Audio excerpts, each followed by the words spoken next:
Bueno. Sanitarista de la escuela de Ramón Carrillo. En el Twitter te definís como médico de barrio y de trabajo, militante peronista, escritor.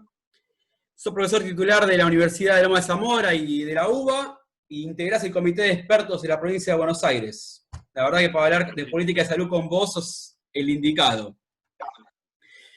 Sí, nada, sí. Bueno, te quería preguntar cuál es tu visión de las acciones sanitarias del Estado argentino sobre el coronavirus. Mirá, la situación hoy, en esta fecha, es una situación de una meseta muy alta, casi del altiplano, te diría, preocupante, muy preocupante, indudablemente preocupante, y que más allá de ser preocupante, nos permite analizar que esta situación a la cual hemos llegado, que es una situación similar en contagios un poco mayor a la de Italia,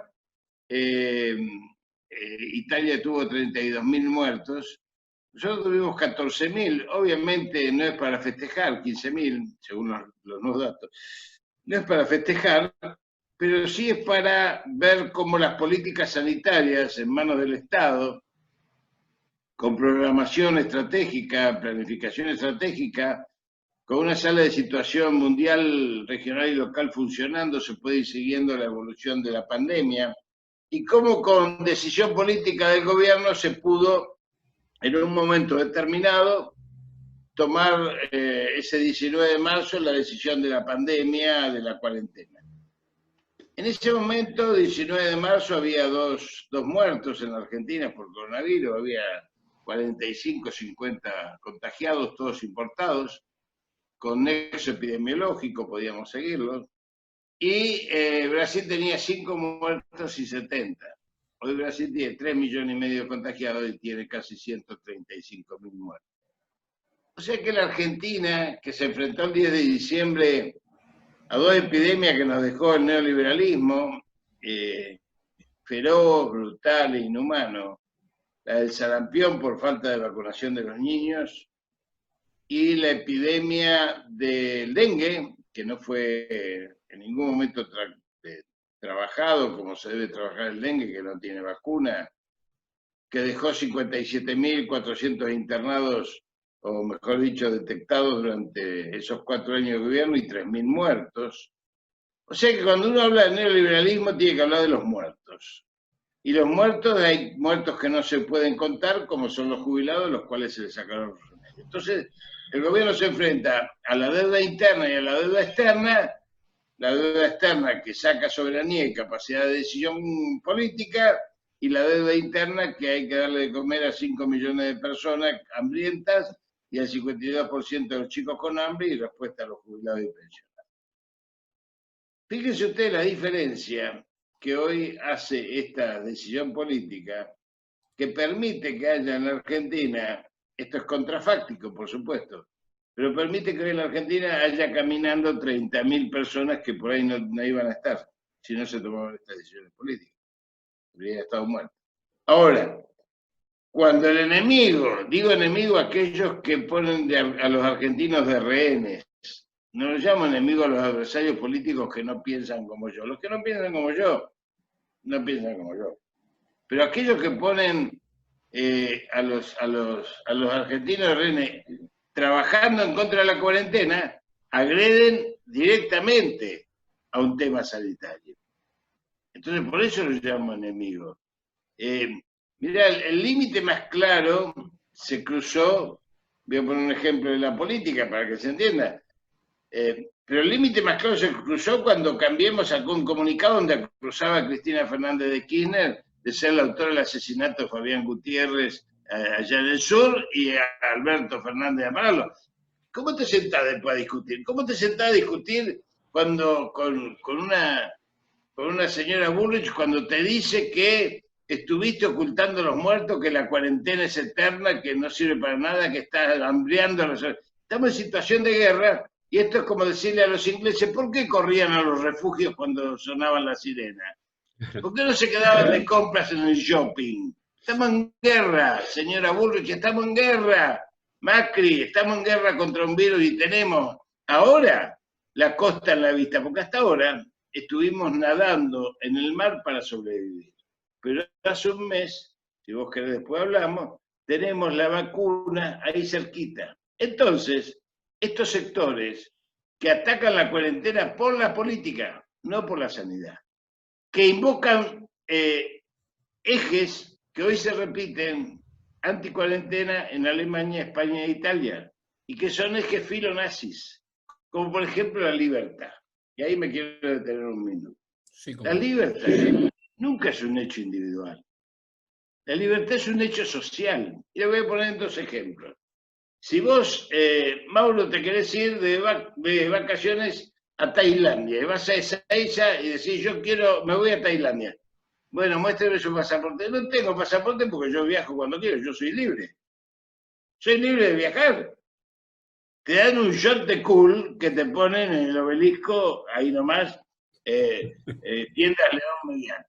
Ahora, si vos te vas a decir, bueno, no me voy a Tailandia, me voy a la cordillera, agarrás tu coche, salís a la ruta, te para la policía y te dice, ¿tienes registro? No, no tengo registro. ¿Y por qué? Porque yo soy libre de viajar, en mi coche y en la ruta. Entonces nadie es libre.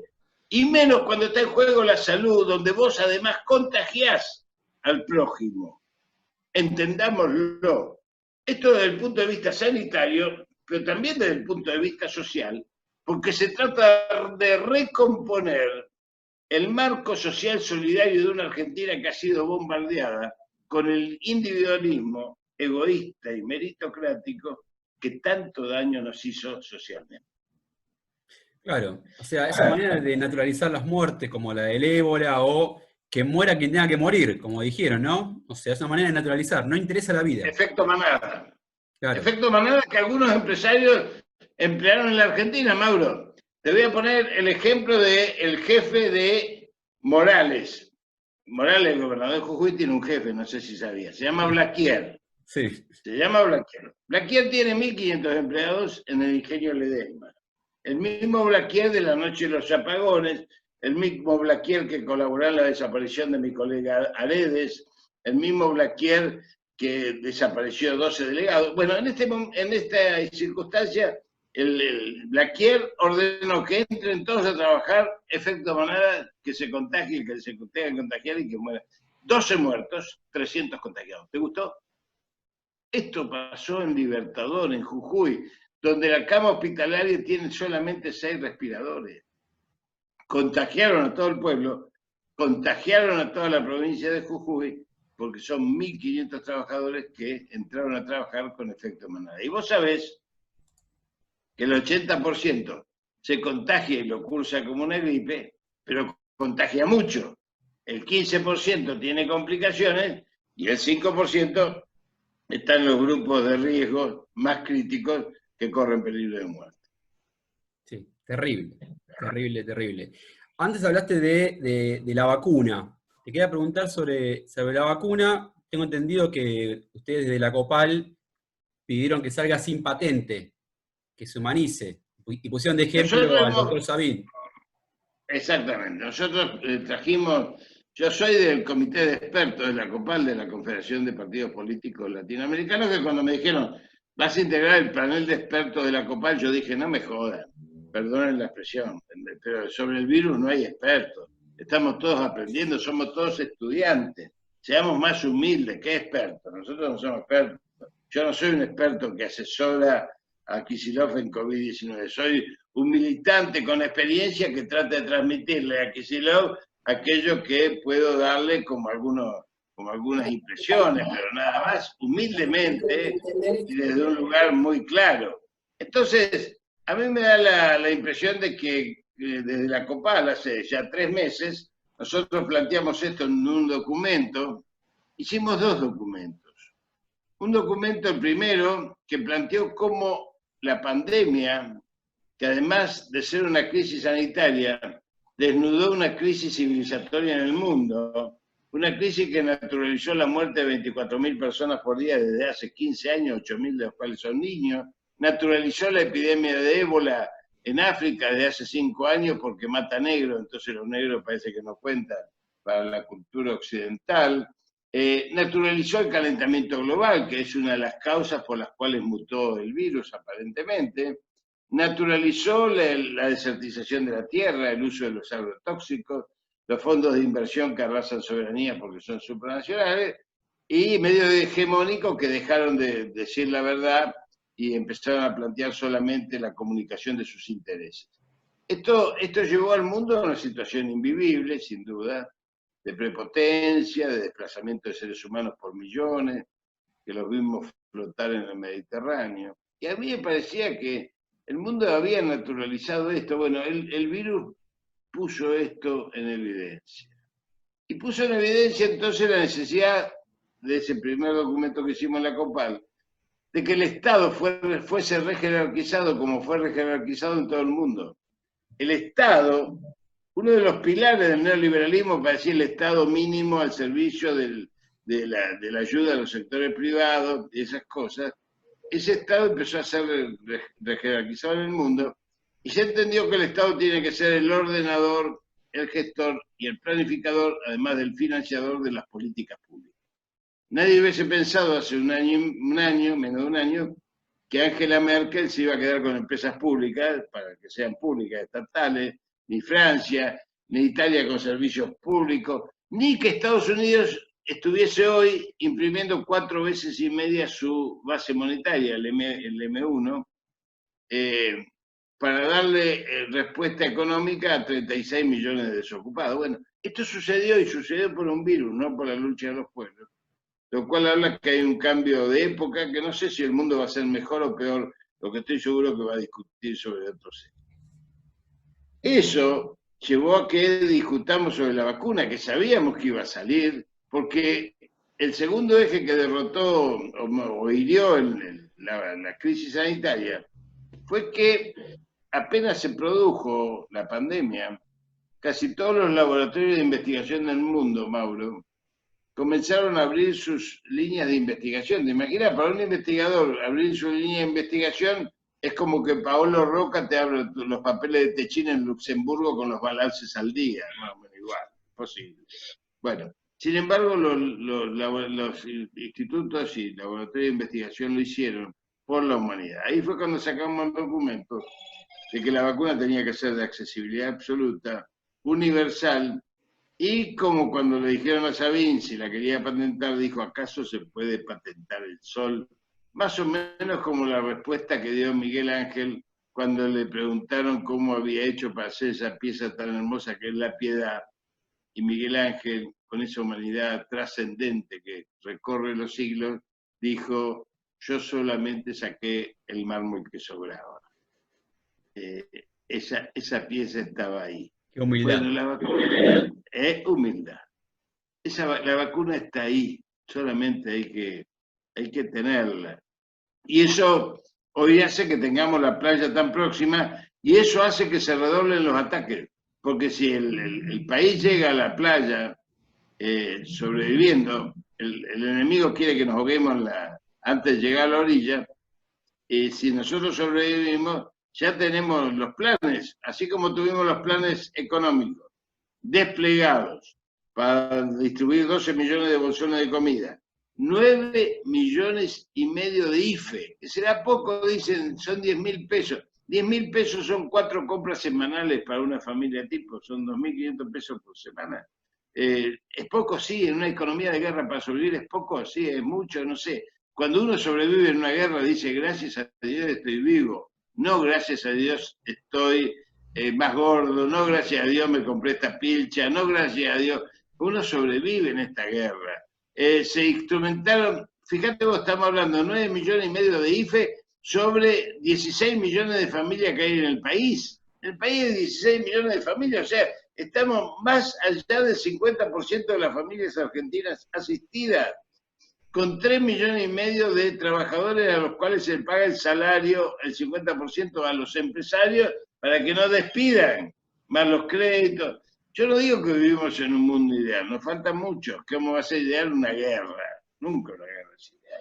Pero el virus ha devastado otras poblaciones y yo creo que el enemigo ha logrado un objetivo muy fuerte, que es intentar hacer porosa la cuarentena, horadar los criterios de cuidado que deben seguir y van a seguir hasta que tengamos la vacuna, cuando tenemos la vacuna tan cerca y encima vamos a poder producirla nosotros. Eso te iba a preguntar, dos preguntas. Una es que la Argentina tiene 20 equipos de investigación que están trabajando sobre la vacuna. Y la segunda, eso para los que dicen que Argentina... No te olvides, financiado por el Estado. Por el Estado, pero eso es importante porque siempre hablan de que Argentina, como decía Jaureche, mejor y es otro país, que todo está acá es malo, lo que está afuera es bueno, parafraseando a Jaureche, y ahí habla de los científicos argentinos y encima, como decís vos, financiado por el Estado.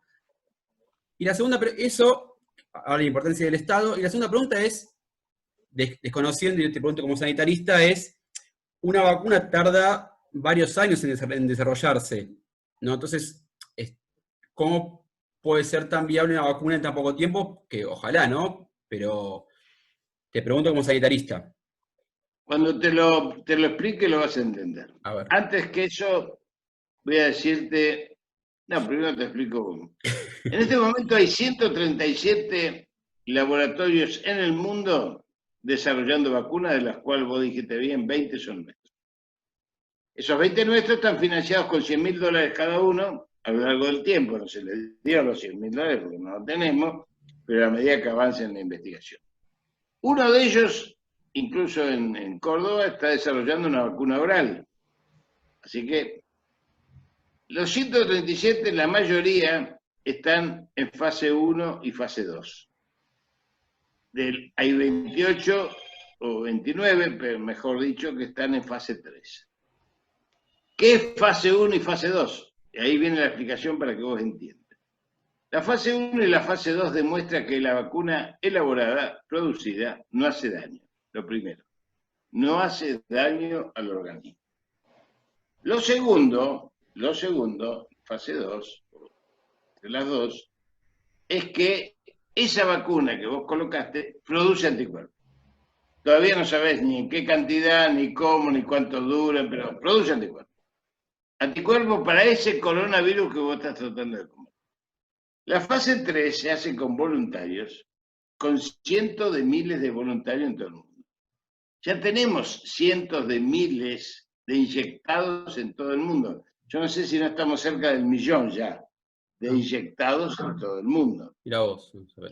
Esta fase 3 mide si el anticuerpo se prolonga en el tiempo, si hay que dar una dosis o 2 dosis, y si el anticuerpo viene por ese lado o viene por otro método, porque hay varias vacunas que hoy se están probando. Ejemplo, te voy a decir algo que no lo sabe nadie y te vas a enterar por mí, porque yo soy curioso, no porque sepa, soy curioso, me meto. Yo soy cirujano, imagínate, nada más lejos que una molécula para mí. ¿Cómo operas una molécula? No puedo operar una molécula. La vacuna de Rusia y la vacuna de Oxford, que es la de AstraZeneca, que nosotros vamos a producir también, tienen el mismo principio activo. Se hicieron sobre la base de una molécula de otro virus, un adenovirus, no un coronavirus. ¿Cómo un adenovirus? Sí. ¿Por qué? Porque esto ya se con biotecnología. Al adenovirus se le cambió algunas proteínas, se llaman proteínas recombinantes, que son las que te permiten cambiar una molécula para cambiar el sentido de ese virus. Algunas se usan en biotecnología para que ese virus cambiado, por ejemplo, llegue a la retina y cambie el núcleo de la retina para que la retina no se enferme. Bueno, sería mucho más largo de explicar. Pero vos, fijate en qué nivel estamos cuando hablamos de esto. Como vos bien decís, cuando hubo el tema de la poliomielitis, una vacuna tuvo que durar 10 años para poder desarrollarse. En este caso, con la ciencia actualizada y en niveles de conocimiento y de biotecnología, de manejo que tenemos de los virus, podemos hacer esto. Ahora, fíjate vos, ese adenovirus con esa proteína recombinante produce anticuerpos, o sea que es casi como una carambola de un partido de billar. Produce anticuerpos en tu sistema inmunológico para que ataque la membrana del coronavirus. ¿Me explico? Este es uno de los métodos. ¿Los chinos tienen el mismo? No, los chinos tienen otra vacuna, con virus atenuados. ¿Y los indios tienen la misma? No, los indios tienen con virus muertos. Y Moderna, no sé Moderna qué tiene, y Sinopharm no sé qué tiene, bueno, no importa, pero con esto te quiero explicar de que hay varios mecanismos de abordaje a la ciencia. Bueno, por otro lado quiero decirte que el 50% del plan vacunatorio argentino, que son 19 vacunas gratuitas y obligatorias, sistema único en el mundo, porque en otro lado hay obligatorias pero no son gratuitas, el 50% de las vacunas las producimos nosotros. Esas vacunas son virales. Entonces nosotros estamos acostumbrados, gracias a Ramón Carrillo, a producir y manejar sistemas de investigación que llegaron al manejo de la vacuna, especialmente cuando teníamos la fiebre hemorrágica argentina o cuando hicimos el plasma antes con el Chagas, con el doctor Alvarado, o el mismo Chagas Massa, es decir, y que hoy lo estamos utilizando como paliativo en el tratamiento, en fin. Tenemos ciencia, pero además esa ciencia está solidificada en lo que hicimos en el 2013 cuando hicimos el primer instituto biotecnológico público-privado para la producción de anticuerpos monoclonales, que es lo que inventó César Milstein. César Milstein lo tuvo que terminar de inventar en Inglaterra, porque la dictadura cívico-militar de Hungría lo echó del país. Y Cristina Fernández de Kirchner trajo al país con el Plan Raíces 1.248 científicos desparramados por sucesivas dictaduras cívico-militares del país. Entonces no me diga nadie que somos un país subdesarrollado. Minga, somos un país desarrollado, sobresaqueado y sobreatacado. Dicho esto, digo, nosotros vamos a producir la vacuna en la que llegue. ¿Por qué? Porque en este momento hay 3 vacunas en fase 3 en la Argentina. Está la vacuna de la Fundación Huésped, de Sinopharm, que es la Asociación Chino-Norteamericana de Biotecnología. Está la vacuna de Oxford, que está siendo desarrollado en su fase 3 por miles ya. La de Huésped tiene 3.000, la del doctor Pollack en el Hospital Militar tiene 9.000, y la de AstraZeneca, la de Pfizer tiene otros 10.000 o 20.000 ya, según me dicen los farmacéuticos que la están aplicando. O sea que nosotros vamos a tener para fin de octubre los primeros estudios de protocolización de la vacuna, sobre miles. Fíjate vos que la vacuna de AstraZeneca, en más de 150.000 tuvo un caso de mielitis transversa, pararon la producción y fueron a investigar, e investigaron bien, no tenía nada que ver con el virus, siguieron produciendo. Hoy nosotros vamos a producir el principio activo en la Argentina y vamos a hacer el empaquetamiento y el rotulado en México. ¿Por qué razón? Porque México tiene plantas para producir para Estados Unidos y para México, son 600 millones de personas. Entonces, una vez producido el principio activo, que ya estamos produciendo la de Oxford. ¿Y por qué la estamos produciendo? Vos me dirás si todavía... Y porque si no la tiramos, porque prácticamente no tiene costo si no sirve. O sea, cuando termine la fase 3, puede pasar 2 cosas. Que la tengamos y digan, sí, la fase 3 fue superada, fin de octubre, principio, mediados de noviembre, o que nos digan, no, mire, esta no sirve, la tiramos. Y no hay ningún costo, porque en realidad todo lo que es biotecnología no tiene costo, es conocimiento. Y la producción es muy fácil. Una vez que la encontraste, digamos, ¿por qué? Porque es el polvito ese que vos ves cuando hay que diluir, ¿viste? Bueno, eso es el principio activo. Lo mandamos allá y una vez que esté aprobado, México puede producir los 250 millones de vacunas en un mes y medio, porque tienen las plantas para eso. O sea, nosotros estamos entre fin de diciembre y principio de enero, si se aprueba la fase 3, estamos en condiciones de vacunar no solo a la Argentina, sino a Latinoamérica. ¿Te gustó? Me encantó. Bueno, sé que tengo poco tiempo, unas preguntas, me metieron un poquito 4 minutos. un poquito más. para meter un poquito en política, que está relacionada con lo que dijiste recién de que el neoliberalismo no quiere que lleguemos a la orilla. Esta semana escribiste un texto muy interesante que se llama La democracia se defiende con el pueblo organizado y movilizado, donde hablas, entre otras cosas, de que la grieta no existe. Yo le agrego que es un concepto televisivo, y hablaste de que que en verdad es la lucha de dos modelos desde el inicio de nuestra nacionalidad. Estaría bueno que te explayes sobre eso, porque la grieta es un concepto televisivo que lanzó no importa, un periodista, y no dice nada. Es televisivo. Claro, Bueno. a mí más que el término televisivo me preocupa aquellos que dicen que hay que cerrar la grieta. Claro.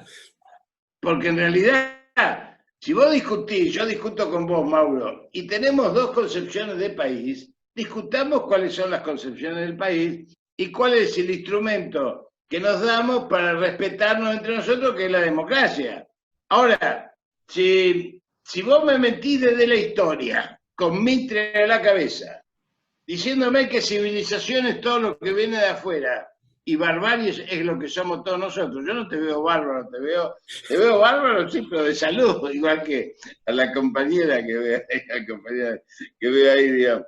Pero en realidad nos mienten desde el principio. Cuando yo le digo a mis alumnos en la universidad, ¿cuándo fue la declaración de la independencia argentina?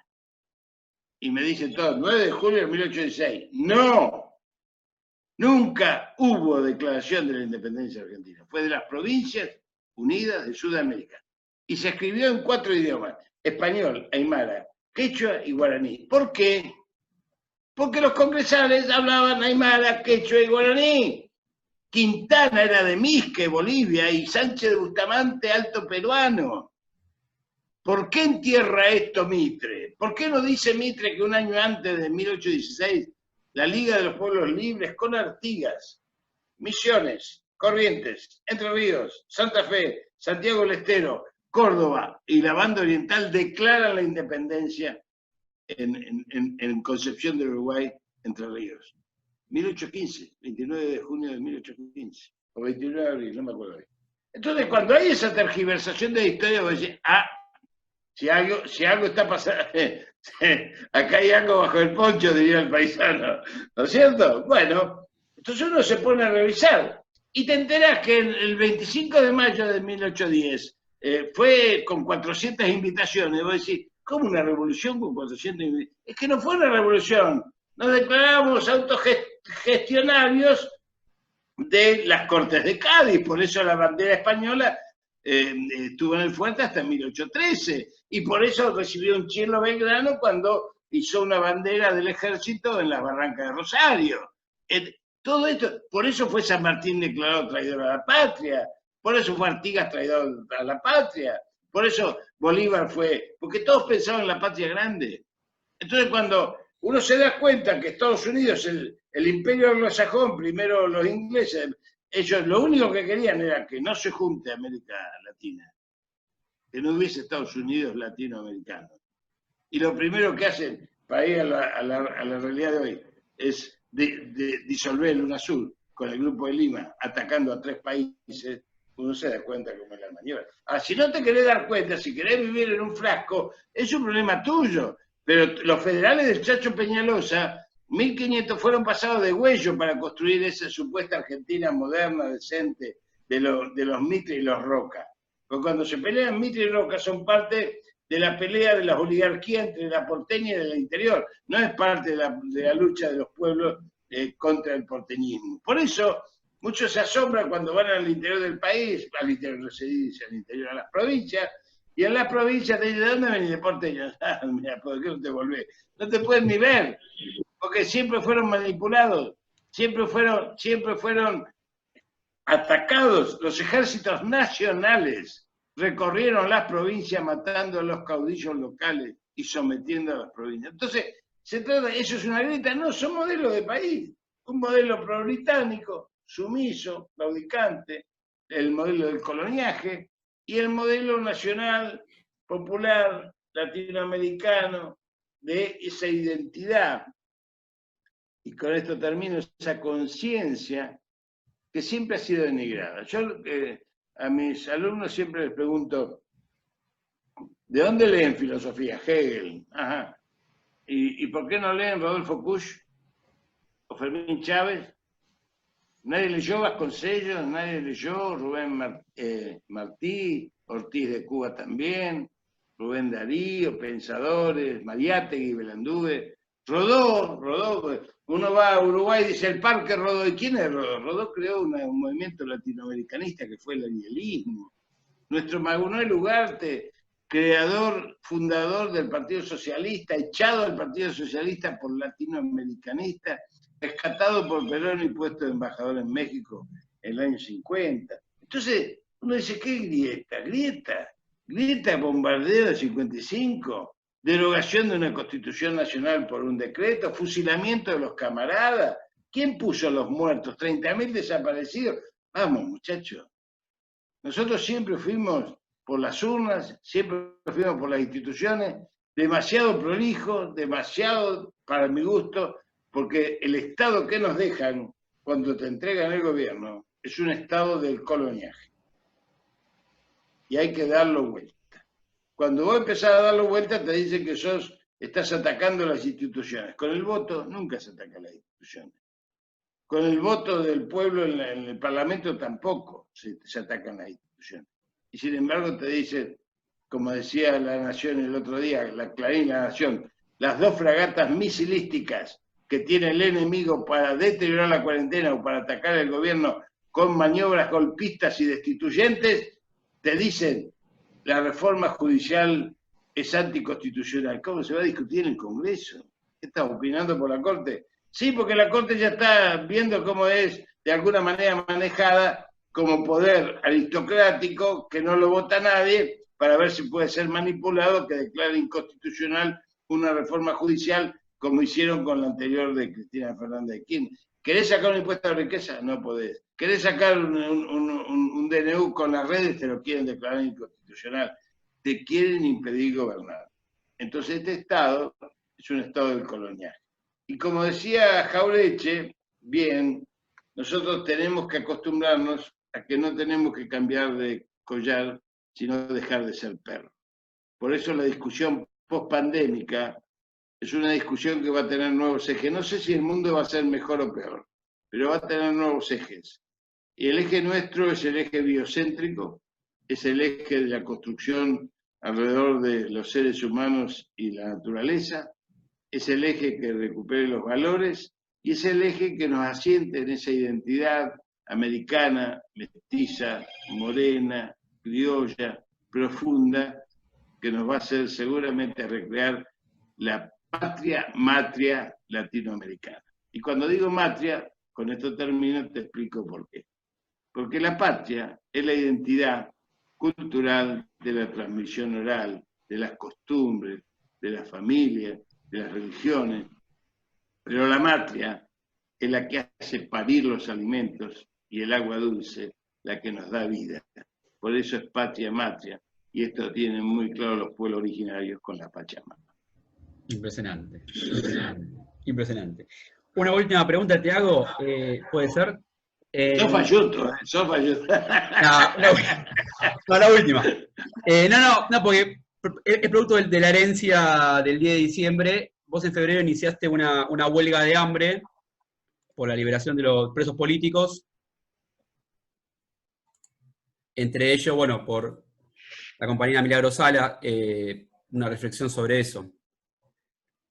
Mira, yo tengo una profunda decepción con eso porque a todos los presos políticos, sobre todo los de Jujuy, presos albañiles, presos mujeres, 13 mujeres y 3 varones que todavía están en la cárcel de Alto Comedero, los 3 varones, los demás están, la última de las mujeres la sacamos el 10 de diciembre del 19, fueron presas por ir a buscar plata al banco, firmar que sacaban plata para pagar las quincenas, ellas mismas albañiles de manos callosas, para pagar en Maimará, en Abrapampa, en Tilcara, en Humahuaca.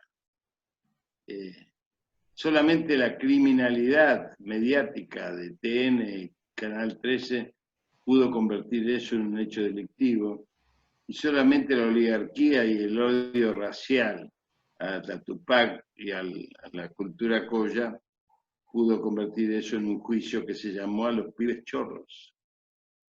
Y si vos sos pibe, sos pobre, sos chorro. Y así se llamó el juicio. Juicio, o sea, estaban condenados de antemano. Y fueron condenados a 8 años y medio de prisión, más que un homicidio simple.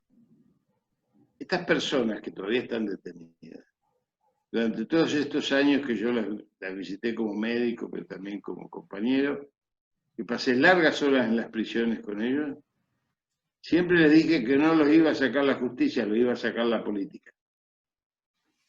Bueno, la política todavía no lo sacó.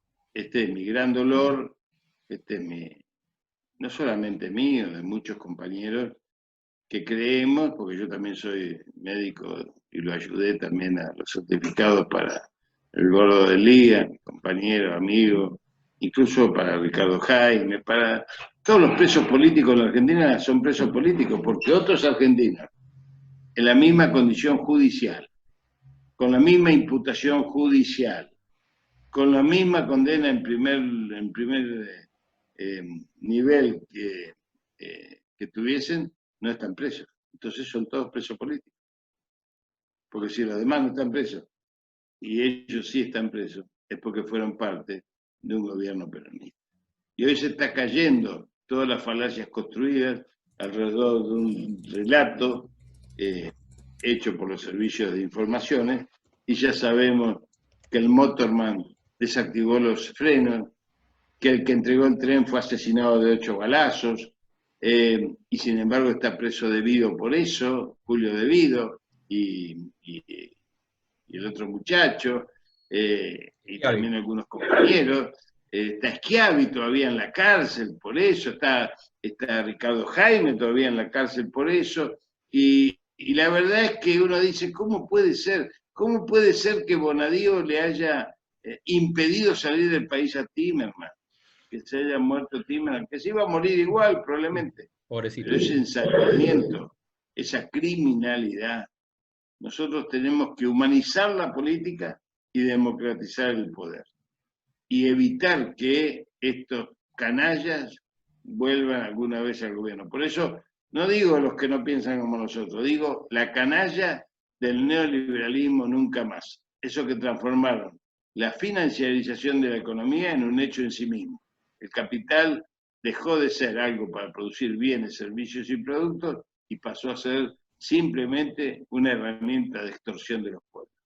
Perfecto. Jorge, muchísimas gracias por el tiempo, por las palabras, muy, muy interesante lo que dijiste, la verdad. Siempre, bueno, te escucho siempre, esclareces muchas cosas, esto de mezclar salud y política, que está todo junto siempre, para mí es todo política. Te quiero agradecer en serio por el tiempo que te tomaste en estar acá, en este espacio. Bueno, gracias a vos, gracias a Betty que nos está escuchando, que veo que dejó un mensajito. ¿Querías preguntar algo, Betty? Bueno. A ver, bueno, dale, ¿puedes preguntar? Dale, sí, porque nos estuvo escuchando, pobre compañera, y resulta que parece que quería preguntar algo. Ahí está. Ahí leí el micrófono, pregunte, Betty. Hola Jorge, hace poco estuviste con nosotros, yo soy del Frente de Todos Madrid, y estuviste con nosotros y fue muy enriquecedora la charla. Y bueno, ayer tuvimos una charla con Parrilli y digamos, de todo lo que sacamos de cada una de estas charlas de cuarentena, que es nuestra forma de militar en este tiempo de pandemia, llegamos a la conclusión que lo fundamental es desenmascarar las mentiras por todos los medios que podamos, porque como vos decís, o sea, primero, recién en el gobierno de Cristina se supo masivamente lo que fue el fusilamiento del 55, porque previamente en las escuelas no lo enseñan. Entonces nuestra militancia hoy día, no sé vos qué opinás, pero creo que tiene que ser así, porque primero que no podemos salir a la calle, eso ya es establecido.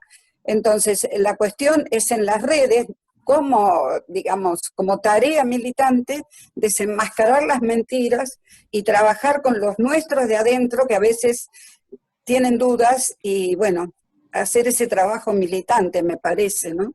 Y claro, pero Betty, con esto me tengo que ir porque tengo otra reunión que me están esperando, me están llamando. Betty, primero te agradezco mucho que nos hayas acompañado, te mando un beso grande, Quedan muchísimas solo gracias. quedan solo 3 minutos, Eh, por favor.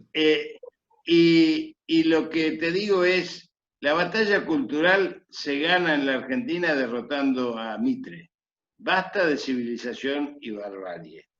Hagamos una batalla cultural que comience por derrotar a Mitre, que es una de las 2 fragatas misilísticas que todos los días envenenan, siembran odio y son destituyentes y golpistas como Clarín y La Nación. Bueno, les mando un abrazo a todos, muchísimas gracias, que anden muy bien, y Betty, un beso grande. Muchas gracias, Jorge. Hasta luego. Bueno, después esta nota la voy a subir a las cuentas redes sociales, a Instagram, YouTube y Facebook de Gastronomía Política. Gracias, Jorge. Gracias, Betty. Sí. Chao, Mauro. Chao, Chao. Betty. Chao, Jorge. Gracias a todos por participar. Muchas gracias.